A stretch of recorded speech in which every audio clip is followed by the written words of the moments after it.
Birinchi amal bajarilgandan keyin ikkinchi sherigingizga o'tkazasiz va ikkinchi sherigingizga o'tkazgandan keyin birinchi raqamli ishtirokchi joyiga o'tirib olaveradi.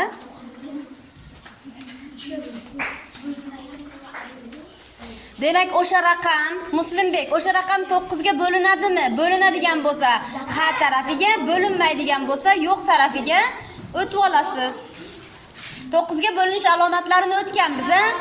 O'sha raqamning yig'indisi 9 ga bo'linsa, demak, u raqam ham 9 ga bo'linadi degan qoidasi bor edi. Raqamlar yig'indisini hisoblang. Men bundaqa o'rgatmaganman 9 ga bo'linish alomatini. Qoidasi bor edi.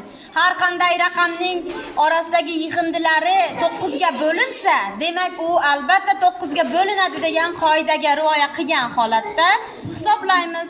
Mana Asliddinlarning guruhi juda ham to'g'ri ketyapti. Malades. Demak 24 9 ga bo'linadimi? Xo'p, siz nima? Shohnur, nimaga 3 ga bo'lyapsiz? 9 ga bo'linish alomati haqida gap ketgan. Demak, lekin siz ham to'g'ri variantdasiz, chunki 9 ni bilan 3 ni haligisi to'g'ri bir xil edi qoidasi, ammo lekin 9 ga bo'linish alomati so'ralayotgan uchun 9 ga bo'linish alomatida bo'linmaydigan tarafiga o'tib hisoblab ketasiz. Qoldiq chiqsa yo'q degan tarafiga o'tib hisoblab ketasiz.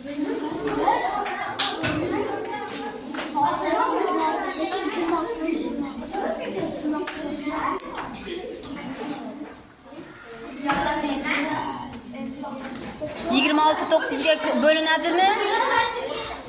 Demak, yo'q, bo'linmaydi. To'g'ri, Muslimbek to'g'ri ketyapti. Qarsak chalib, olqishlab turamiz, asta-asta qarsak chalib, olqishlab turamiz. Demak,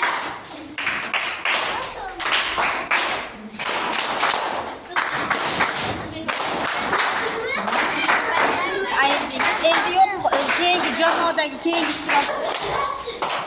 Malades, mana bu guruh bo'ldi, o'tiring. Keyingi guruh ham bo'ldi, o'tiring.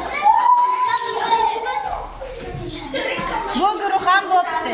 Lekin bitta guruhimiz qolib ketdi hali. Boyagi o'yinda bu guruhimiz yutgan edi, nimagadir ko'z tegdi shekilli.